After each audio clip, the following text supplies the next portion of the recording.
کچھ عرصہ قبل ایک پیٹرول پمپ پر لڑکیاں جو ہیں ایک سیلز مین کو تشدد کا نشانہ بناتی ہیں، اس پر میں نے ویڈیو تیار کی اور اس کے بعد جو رپورٹس آئیں وہ یہ پتہ چلا کہ ایک لڑکی اس میں سے انفلوئنسر ہے اور وہ مختلف انفلوئنسرز اور پاکستان میں جو سیلیبریٹی کلاس موجود ہے اس کو اپروچ کرتی ہے اور مختلف سٹوریز آپ کو دیکھنے کو ملتی ہیں کہ وہ اس لڑکی کو پرسنلی جانتے ہیں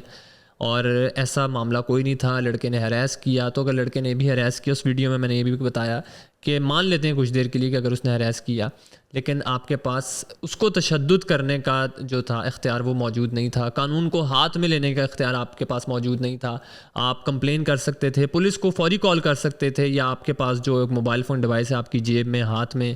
آپ کے بیگ میں، آپ اس کو نکال کر ایک سالڈ ایویڈنس تیار کر سکتے تھے اس لڑکے کے خلاف، تاکہ پوری عوام کو آج پتہ چلتا، آپ پر کوئی انگلی اٹھانے والا نہ ہوتا کہ ہاں اس لڑکے نے جو ہے ہراسمنٹ کی ہے اور اس لڑکے کو پھر سزا ملنی چاہیے تھی، تاکہ ایک ایگزامپل سیٹ ہوتا اور پتہ چلتا کہ اس طرح کے معاملات جو کرے گا اس کا انجام یہ ہوگا۔ مگر ایسا نہ ہو سکا۔ اب تک اس معاملے پر بڑا فوکس رکھا جا رہا ہے، اس کو کسی بھی طریقے سے رفع دفع کرنے کی بھی کوششیں کی جا رہی ہیں، یہ معاملہ بھی رکتا نہیں ہے۔ اور دوسری جانب جو اینکر پرسن ہے عائشہ جہاں زیب، ان کے شوہر کی جانب سے ان کے اوپر تشدد کیا جاتا ہے، وہ ویژولز بھی اس وقت سوشل میڈیا پر وائرل ہیں، وہ دیکھ سکتے ہیں آپ۔ اس سب کے بعد عائشہ جہاں زیب جو ہیں وہ بتاتی ہیں کہ جب وہ اپنے شوہر سے پوچھتی ہیں کہ کیا آپ نے دوسرا نکاح کر رکھا ہے، جس کے بعد ان کے شوہر جو ہیں ان کو تشدد کا نشانہ بناتے ہیں، تو یہ تو عائشہ جہاں زیب کی کہانی تھی، مگر پاکستان میں موجود بے شمار قسم کی خواتین ہیں جن کو آئے دن تشدد کا نشانہ ان کے خاوند، بھائی، باپ یا گھر کے کسی اور فرد کی جانب سے بنایا جاتا ہے، مگر وہ معاملات اس طرح ہائپ نہیں پکڑتے، نہ وہ سوشل میڈیا پر آتے ہیں، نہ وہ مین اسٹریم میڈیا پر آتے ہیں۔ یہ عائشہ جہاں زیب تھیں،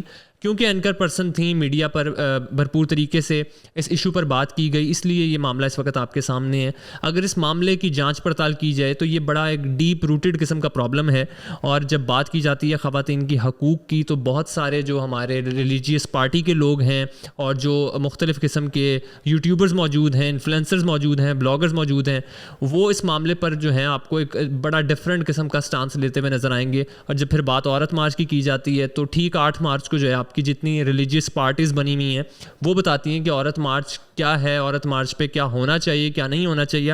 لیکن عورت مارچ کے کافی زیادہ سلوگنز اور کافی زیادہ جو مواد ہے اس سے اگر آپ اختلاف کرتے بھی ہیں تو وہ آپ کا بالکل جائز حق ہے، آپ کا اختیار ہے، آپ کریں، لیکن بہت ساری اس طرح کی چیزیں ہیں جس پر آپ کو کام کرنا ہوگا۔ عورتوں کے حقوق کے لیے بات کرنی ہوگی، ان کے لیے آواز اٹھانی ہوگی، نہیں تو آئے دن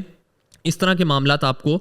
دیکھنے کو ملتے تو ہیں اور اسی طرح ملتے رہیں گے۔ تو بات اگر کریں ریپ کی، اس کے علاوہ ورک پلیس ہراسمنٹ جو ہوتی ہے اس کی کسی بھی قسم کی اکاؤنٹیبلٹی نہیں ہے، جبکہ پاکستان میں لا بھی موجود ہے اور ڈفرینٹ جو NGOز ہیں وہ بھی کام کر رہی ہیں اور جو کورٹس ہیں ان کا کام کرنا بھی بنتا ہے، جبکہ ہو نہیں رہا۔ تو جو ہسبینڈ اینڈ وائف کا جو ڈسپیوٹ تھا اس پہ تو ہم نے دیکھا کہ عائشہ جہاں زیب کو مکمل طریقے سے ہائپ دی گئی، اور اس معاملے پر ہائپ ملتی بھی تھی کیونکہ ان کے شوہر کی جانب سے یہ معاملہ آیا سامنے، اور مریم نواز جو ہیں CM پنجاب اس وقت، انہوں نے بھی کہا ہے کہ خواتین ان کی ریڈ لائن ہے، وہ کسی بھی قسم کا جو ہے وہ اس معاملے پر ٹالریٹ نہیں کریں گی، اور جو بھی خاتون جس پر تشدد کیا جائے گا اس کی آواز بنیں گی اور اس کے خلاف جو بھی کچھ ہوگا اس کو اچھے طریقے سے دیکھیں گی۔ تو یہ معاملہ جو ہے ہمارے سامنے یہ بھی آیا، مگر اس سب کے بعد ایک بہت زیادہ افسوسناک واقعہ ہے، اور وہ ایک 20 سالہ لڑکی ثانیہ زہرا کا ہے، جس کو بھی اس کی شوہر کی جانب سے جو ہے وہ تشدد کا نشانہ بنایا جاتا ہے۔ ثانیہ زہرا کی اگر بات کریں تو 20 سالہ خاتون ہیں یہ، ان کے ایک جو بچہ ہے وہ 3 سال کا ہے، دوسرا 1.5 سال کا بچہ ہے، اور ان کے خاوند کی جانب سے جو ہے ان کے دانت توڑے جاتے ہیں، ان کی زبان کاٹ دی جاتی ہے، ان کے پاؤں کی ہڈیاں توڑ دی جاتی ہیں۔ 5 ماہ سے وہ خاتون پریگننٹ تھیں، ان کی جو باڈی ہے اس کو پنکھے پر لٹکا دیا جاتا ہے اور کہا یہ جاتا ہے کہ انہوں نے سوسائڈ اٹیمپٹ کی تھی، جس سب کے بعد ان کے جو خاوند ہیں سید علی رضا بخاری، 9 جولائی کو یہ معاملہ پیش آتا ہے اور اس کے بعد ان کو مار دیا جاتا ہے، اور بتایا جاتا ہے کہ جو ان کے جو شوہر تھے سید علی رضا بخاری، وہ اس لڑکی کو مسلسل ریپ کا نشانہ بناتے تھے، تشدد کا نشانہ بناتے تھے، مارتے تھے، پیٹتے تھے، اور پھر اس لڑکی کے خاندان کو جو ہے وہ پولیس کی جانب سے کال کی جاتی ہے اور وہ کہتے ہیں کہ آپ آ کے اپنی بیٹی کی ڈیڈ باڈی لے جائیں۔